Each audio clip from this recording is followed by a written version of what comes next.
Some of them we grew up together. The like of Baba Jabal, Honorable Abu Sadar Baba Lamin, my own senior brother, the president of the Tijaniya movement, Sheikh Wadud from Kumasi. When it comes to trying to be fair and equitable, the way they brought us up, even if it is at the peril of our life, we will ensure that fairness is done no matter who is involved. We will treat crime as crime without looking at the color of who is committing the crime. And I can assure you, the Inspector General of Police is here with his top hierarchy when it comes to enforcing the law and treating crime as crime. Under this government, you can be rest assured, we are assuring you of our utmost neutrality and fairness, regardless of who is involved. If a Muslim crosses the red line, we will deal with him in accordance with law. If a Christian crosses the red line, we will deal with him or her in accordance with the law. If a pagan crosses the line, we will deal with him or her in accordance with the law.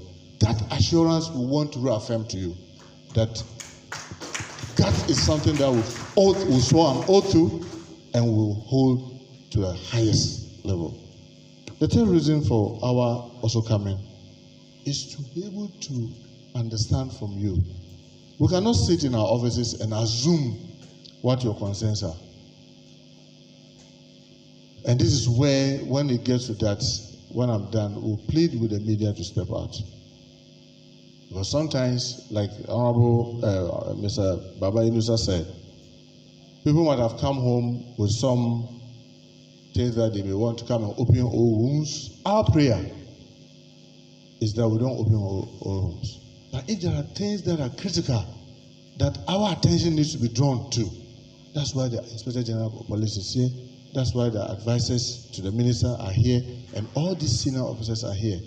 Some of them have served in the security services for over 30 years. So the experience is there.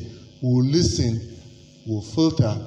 That the ones that require immediate action, we will act immediately. The ones that require some further discussion, we will carry out.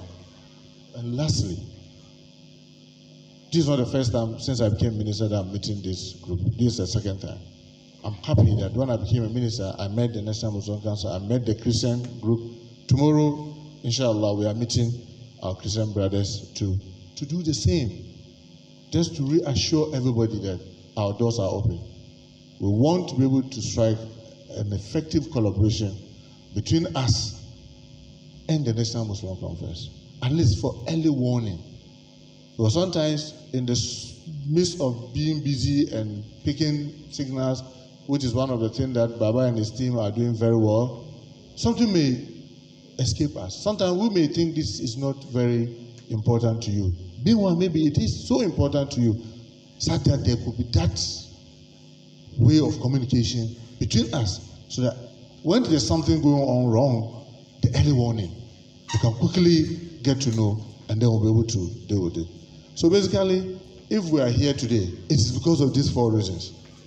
First, to thank you for your cooperation so far and all that you've done to help, calm the tension. Two, to assure you of our neutrality.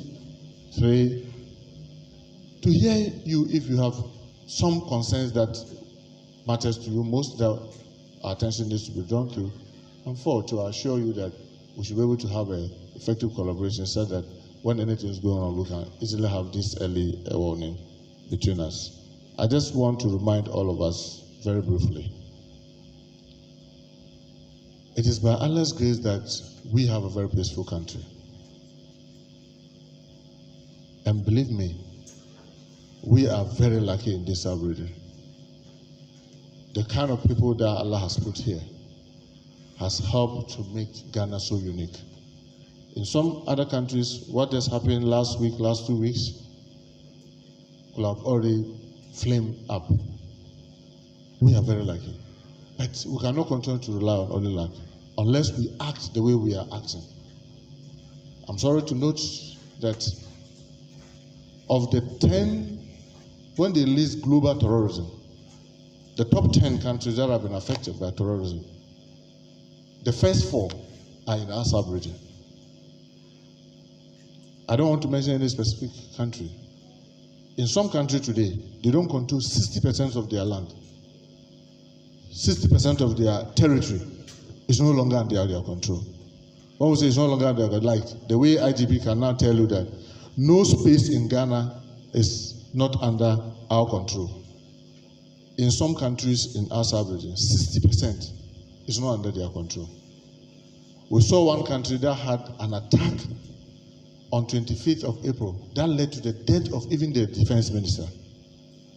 By the time they pushed back with the support of others, we thought that it was going to take at least maybe up to about a year before even if such an attack will happen again.